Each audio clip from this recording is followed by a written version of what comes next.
चलिए आते हैं नेक्स्ट क्वेश्चन पे। क्वेश्चन है find the volume generated by revolving the ellipse.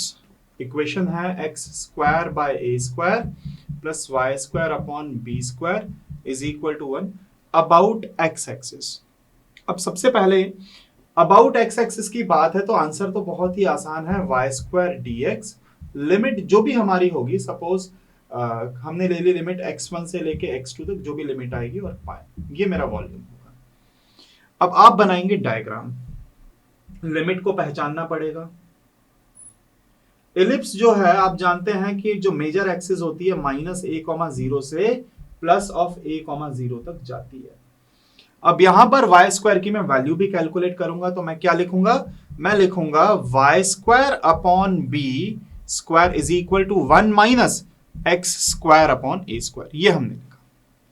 अब मैं एलसीएम ले लूं अगर, तो मैं कहूंगा कि sir y square by b square बराबर a square minus x square upon a square हो जाएगा। बी स्क्वायर जाएगा न्यूमरेटर में, तो वाई स्क्वायर हो गया b square upon a square अलग, a square minus x square. ये हो गया मेरे पास। तो चलिए रखते हैं values, v is equal to pi, y square की जगह मैं क्या रखूंगा, b square by a square minus x square integration with respect to x. पर इसके बाद लिमिट क्या है, लिमिट होगी x की वैल्यू माइनस ए से कहां तक, प्लस ए तक। माइनस ए से कहां तक, प्लस ए तक, ये हमारी लिमिट होगी। अब चलिए ये सारी बातें तो ठीक हैं, पर अब पहले ये पहचानो कि जब वेरिएबल हमारा x है तो x के रिस्पेक्ट में इंटीग्रेशन करेंगे तो ये जो फंक्शन है ये इवन फंक्शन है। क्यों? क्योंकि x का क्या लगा हुआ है, स्क्वायर लगा है। तो इवन फंक्शन है तो हम ये जानते हैं कि किसी भी इवन फंक्शन में अगर माइनस ए से प्लस ए लिमिट होती है, f of x d x है, तो ये सीधा सीधा twice of 0 to a f of x d x हो जाता है। मतलब मैं लिमिट माइनस ए से प्लस ए ना लगाऊं, मैं इसे क्या लिख दूं, वॉल्यूम बराबर ट्वाइस ऑफ पाई 0 से ए में रख दूंगा। अच्छा, b square by a square भी आप बाहर निकाल सकते हैं क्योंकि ये तो कांस्टेंट है। बचा मेरे पास सिर्फ a square minus x square d x, इतना बचा है। Volume is equal to 2b square pi by a square.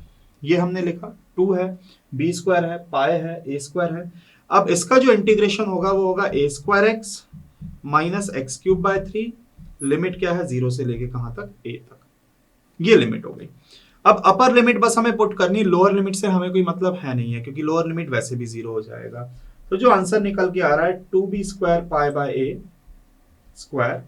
Upper limit रखेंगे ए, तो ए स्क्वायर इंटू ए क्या हो जाएगा, a cube minus a cube by 3।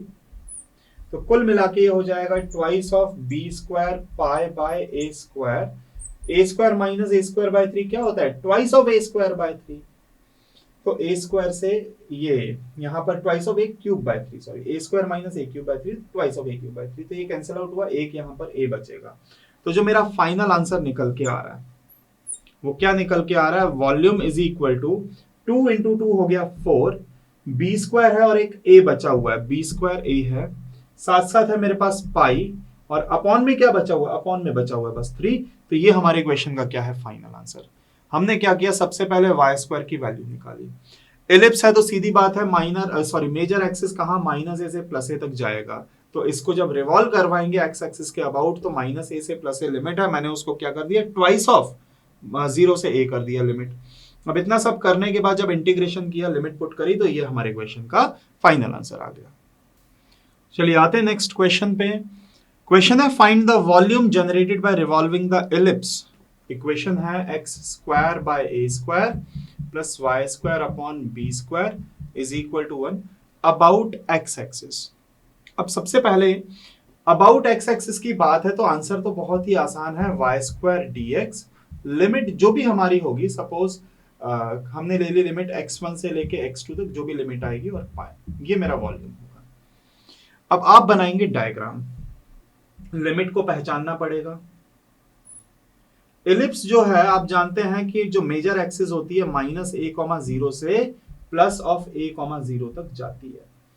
अब यहां पर वाई स्क्वायर की मैं वैल्यू भी कैलकुलेट करूंगा तो मैं क्या लिखूंगा, मैं लिखूंगा y square upon b square is equal to 1 minus x square upon a square. ये हमने लिखा।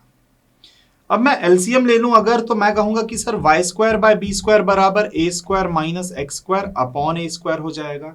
बी स्क्वायर जाएगा न्यूमरेटर में, तो वाई स्क्वायर हो गया b square upon a square अलग, a square minus x square, ये हो गया मेरे पास। तो चलिए रखते हैं values, v is equal to pi, y square की जगह मैं क्या रखूंगा, b square by a square minus x square integration with respect to x. पर इसके बाद लिमिट क्या है, लिमिट होगी x की वैल्यू माइनस ए से कहां तक, प्लस ए तक, माइनस ए से कहां तक, प्लस ए तक, ये हमारी लिमिट होगी।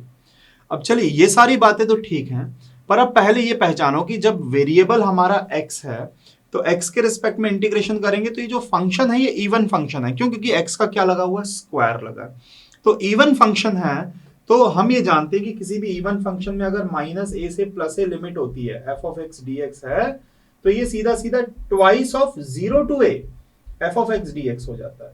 मतलब मैं लिमिट माइनस ए से प्लस ए ना लगाऊं, मैं इसे क्या लिख दूं, वॉल्यूम बराबर ट्वाइस ऑफ पाई 0 से ए में रख दूंगा। अच्छा, b square by a square भी आप बाहर निकाल सकते हैं क्योंकि ये तो कांस्टेंट है। बचा मेरे पास सिर्फ a square minus x square d x, इतना बचा। Volume is equal to 2b square pi by a square, ये हमने लिखा, 2 है, बी स्क्वायर है, पाई है, ए स्क्वायर है। अब इसका जो इंटीग्रेशन होगा वो होगा a square x minus x cube by 3, limit क्या है, 0 से लेके कहां तक, ए तक, ये लिमिट हो गई। अब अपर लिमिट बस हमें पुट करनी, लोअर लिमिट से हमें कोई मतलब है नहीं है क्योंकि लोअर लिमिट वैसे भी 0 हो जाएगा। तो जो आंसर निकल के आ रहा है 2b square pi by a square, upper limit रखेंगे ए तो ए स्क्वायर इंटू ए क्या हो जाएगा, a cube minus a cube by 3, तो कुल मिला के ये हो जाएगा twice of b square pi by a square minus a square by 3 क्या होता है, twice of a square by 3। तो ए स्क्वायर से ये यहां पर twice of a cube by 3, sorry a square minus a cube by 3 twice of a cube by 3, तो ये कैंसिल आउट हुआ, एक यहां पर ए बचेगा। तो जो मेरा फाइनल आंसर निकल के आ रहा है वो क्या निकल के आ रहा है, volume is equal to 2 into 2 हो गया 4, बी स्क्वायर है और एक ए बचा हुआ है, बी स्क्वायर ए है, साथ साथ है मेरे पास पाई, और अपॉन में क्या बचा हुआ, अपॉन में बचा हुआ है बस 3। तो ये हमारे क्वेश्चन का क्या है, फाइनल आंसर। हमने क्या किया, सबसे पहले वाई स्क्वायर की वैल्यू निकाली। एलिप्स है तो सीधी बात है मेजर एक्सिस कहां, माइनस ए से प्लस ए तक जाएगा, तो इसको जब रिवॉल्व करवाएंगे एक्स एक्सिस के अबाउट तो माइनस ए से प्लस ए लिमिट है, मैंने उसको क्या कर दिया, ट्वाइस ऑफ 0 से ए कर दिया लिमिट। अब इतना सब करने के बाद जब इंटीग्रेशन किया, लिमिट पुट करी, तो ये हमारे क्वेश्चन का फाइनल आंसर आ गया। चलिए आते हैं नेक्स्ट क्वेश्चन के ऊपर। क्वेश्चन है, find the volume of a solid generated by the revolution of the curve x is equal to a cos cube t, y is equal to b sin cube t, ये है। अब इसका आपको calculate करना है। अब आप इस बात को समझिए, ये जो फंक्शन है इसका ग्राफ कैसा बनता है, इस तरीके का ग्राफ बनता है। अब अगर मैं किसी लिमिट के लिए, सपोज मैं अगर पाई बाय 2 से लेके x की वैल्यू 0 तक के लिए इंटीग्रेशन कर भी दूं, तो मेरे पास जो निकल के आएगा वो तो एक ही साइड का निकल के आएगा रिवॉल्व होने पे। पर हमें अगर टोटल वॉल्यूम चाहिए तो जो भी मेरा आंसर आएगा, देखिए पाई बाय 2 से लेके अगर 0 तक मैं कर भी रहा हूं कैलकुलेशन, तो मेरे पास तो वॉल्यूम सिर्फ एक ही साइड का आया ना। पूरी एक्स एक्सिस के अबाउट चाहिए तो आपको उसका क्या करना पड़ेगा, डबल, क्योंकि राइट साइड के साथ साथ हमें लेफ्ट साइड का भी चाहिए। तो जो भी मेरा आंसर आएगा वो क्या आएगा, ट्वाइस ऑफ, एक तो पाई लगेगा, लिमिट लगेगी x1 से लेके x2 तक जो भी लिमिट है, इसके साथ साथ वाई स्क्वायर dx, ये हमारा आंसर होगा। अब लिमिट क्या लगेगी आपको बहुत ध्यान से समझना है, 2 पाई, लिमिट मेरी कहां से कहां तक मैंने आपको बताई, पाई बाय 2 से लेके 0 तक, पाई बाय 2 से लेके 0 तक। कैलकुलेट भी कर सकते हैं आप, यहां पर फंक्शन में वैल्यू x की हमें लिमिट चाहिए तो x में आप रखिए यहां पर। इनिशियली अगर x एक्सिस पे बात करें तो y क्या होता है, 0, y एक्सिस पे बात करें तो a क्या रखोगे, सॉरी पहले इनिशियली y एक्सिस पे आपको x को 0 रखना है, तो आपकी लिमिट क्या आएगी, आपकी निकल के आ जाएगी सीधा सीधा पाई बाय 2। फिर जब आप इज इक्वल टू a रखोगे तो भी आपके पास क्या निकल के आ जाएगा, 0। तो आप कैलकुलेट भी कर सकते हैं। जो मैं कह रहा हूं, मैं ये कह रहा हूं कि आपको अगर इनिशियल पॉइंट चाहिए, x की लिमिट चाहिए है, तो आप यहाँ पर वैल्यू रखिए। अब वैल्यू रखेंगे तो 0 बराबर a cos क्यूब t हो जाएगा, और cos 0 कब होता है, t बराबर होता है पाई बाय 2 पे। और फाइनली यहां पर आपका क्या हो जाएगा, इस पॉइंट पे x is equal to a हो जाएगा, x इज इक्वल टू क्या हो जाएगा, a। आप रखेंगे अगर t की लिमिट, टी की अगर आप लिमिट रखते हैं तो टी बराबर क्या निकल के आएगा, टी ये हो जाएगा a is equal to a cos cube t. तो कॉस टी अगर आपके पास क्या है, कॉस टी अगर आपके पास 1 है तो मतलब टी बराबर क्या हो जाएगा, 0। कॉस 0 पे ही तो क्या होता है 1। तो ये जो लिमिट मैंने लिखी है वो किसकी लिखी है, मैंने टी की लिमिट लिखी है पाई बाय 2 से 0 तक। तो वाई स्क्वायर dx जो है, मैं dx को भी क्या लिखूंगा, अपॉन dt इंटू dt। मैंने ऐसा करा क्योंकि जब मैं लिमिट रख रहा हूं t के फॉर्म में तो मेरा y भी जो होगा वो भी t के फॉर्म में होगा और x भी जो होगा वो t के ही फॉर्म में होगा। मैंने पूरे फंक्शन को x और y की जगह मैंने किस में, t के पैरामीटर में कन्वर्ट कर दिया और लिमिट भी मैंने किसकी निकाली, मैंने लिमिट भी t की निकाली है। हालांकि हमने जब सब्सटीट्यूशन कर ही दिया है तो हमें t के फॉर्म में लिमिट चाहिए। अब वाई स्क्वायर हो जाएगा कितना, 2 times of pi, pi by 2 से लिमिट चल रही है हमारी 0। हालांकि हम लिमिट को चेंज करेंगे, साइन आगे माइनस का आ जाएगा। वाई स्क्वायर मतलब b sine cube t, b sine cube t का स्क्वायर। dx बाई dt का मतलब x का डिफरेंशिएशन आप कीजिए t के रिस्पेक्ट में, तो आप कहेंगे कि सर ये तो हो जाएगा a cos क्यूब का होगा 3 cos स्क्वायर t और cos t का क्या हो जाएगा, minus of sine t, t का क्या हो जाएगा, अच्छा साथ में क्या आ जाएगा, dt। इतना हो गया। अब जब मैं फर्दर सिंप्लीफाई करूंगा तो 2 पाई, एक तो मैं लगा देता हूं ये माइनस साइन बाहर, पाई बाय 2 से 0। हालांकि जब आप लिमिट चेंज करोगे तो माइनस प्लस में कन्वर्ट हो जाएगा। बी स्क्वायर है, एक a मेरे पास यहां पर है, ये हो गया a। बी स्क्वायर नहीं, ये जो पावर थी, हाँ ठीक है बी स्क्वायर ही है। अब यहां पर साइन क्यूब, तो ये 6 में कन्वर्ट हो जाएगा क्योंकि आप करेंगे क्यूब का स्क्वायर तो 6 हो जाएगा। यहां पर मेरे पास है एक a है, साथ में cos स्क्वायर t है और sin t है, और जो 3 था मैंने उसको भी क्या कर दिया, यहां पर बाहर निकाल लिया, 3 को भी बाहर निकाल लिया है। तो मेरे पास फाइनली, अब जब मैं लिमिट को इंटरचेंज कर दूंगा, मैं लिमिट को 0 से पाई बाय 2 कर दूंगा तो मेरा आगे का माइनस साइन हट जाएगा। तो 2 इंटू 3 हो जाएगा 6 पाई, बी स्क्वायर और a है तो मैं इसे लिख देता हूं ए बी स्क्वायर। अब मेरे पास बचा है साइन की पावर 7 कॉस की पावर 2 टी dt। अब आप लगाएंगे सीधा सीधा गामा फंक्शन का फॉर्मूला। फॉर्मूला क्या होता है, जैसे पावर है, अगर साइन की पावर है p, कॉस की पावर है q और 0 से पाई बाय 2 लिमिट है और dt है, तो फंक्शन हमारा क्या होता है, gamma of p plus 1 by 2, gamma of q plus 1 by 2, twice of gamma of p plus q plus 2 by 2। ये हमारा फॉर्मूला है।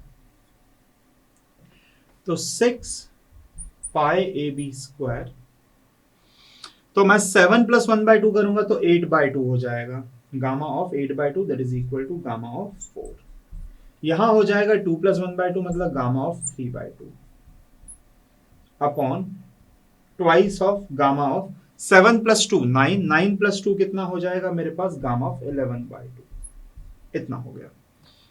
तो ये हो जाएगा 6 pi a b square, gamma of 4 हो जाएगा 3 फैक्टोरियल, 3 बाय 2 का gamma 1 by 2 into under root of pi होगा, upon twice of gamma of 11 by 2 क्या होगा, 9 by 2 into 7 by 2 into 5 by 2, 3 by 2, 1 by 2, under root pi. Under root pi से under root pi, 1 by 2 से 1 by 2 cancel out हुआ। अब आगे का calculation देखिए, 3 फैक्टोरियल में जानता हूं 6 होता है, तो 6 इंटू 6 हो गया मेरे पास 36 पाई ए बी स्क्वायर, अपॉन में है 2 है, 9 है, 7 है, 5 है, 3 है। इनको मैं एज इट इज लिखूंगा क्योंकि काफी सारी टर्म्स कैंसिल आउट होंगी। 2 है, 9 है, 7 है, 5 है, 3 है, और 2 इंटू 2 इंटू 2 इंटू 2, 4 बाय 2 है तो ऊपर जाके क्या बन जाएगा, 16 बन जाएगा। अब 9 और ये कटेगा तो 4 आ जाएगा, ये भी कैंसिल आउट हो जाएगा, कितना 2 आ जाएगा। अब बस फर्दर और कोई कैंसिल आउट होगा नहीं, तो 16 इंटू 2 मेरे पास जो आंसर निकल के आ रहा है मैं यहां पर लिख देता हूं, 16 इंटू 2 हो जाएगा मेरे पास 32 pi a b square upon ये 7 इंटू 5 35 इंटू 3 105, ये हो जाएगा। तो यही हमारे क्वेश्चन का final answer 32 pi a b square by 105। सबसे पहले हमने x की लिमिट कैलकुलेट करी, कहां से कहां तक है।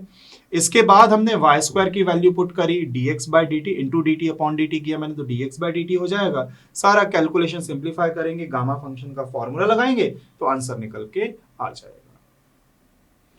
चलिए आते हैं नेक्स्ट क्वेश्चन के ऊपर। क्वेश्चन है find the volume of parabola generated by revolution of parabola y square is equal to 4ax और x इज इक्वल टू कहां से कहां तक, x is equal to 0 to x is equal to h। और ये भी given है कि अबाउट x एक्सिस आपको इसको कैलकुलेट करना है। ये हमारा है parabola. x is equal to 0 मतलब ओरिजिन से लेके किसी पर्टिकुलर वैल्यू सपोज h तक आपको इस पैराबोला का वॉल्यूम कैलकुलेट करना है अगर इसे रिवॉल्व कराया जाए।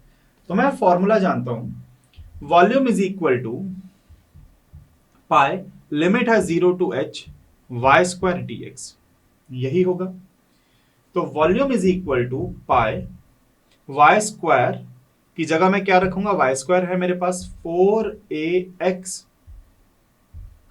अब इसका हमें इंटीग्रेशन करना है, वो भी कहां से कहां तक, 0 से लेके h तक, और dx।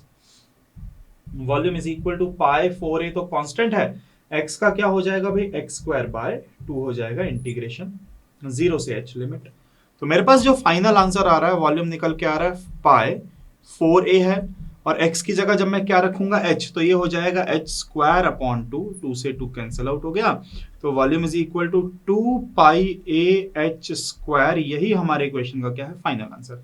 हमें सिर्फ y स्क्वायर की वैल्यू रख के 0 से h के लिए उसे इंटीग्रेट कर देना था x के रिस्पेक्ट में, तो हमारा आंसर निकल के आ जाएगा।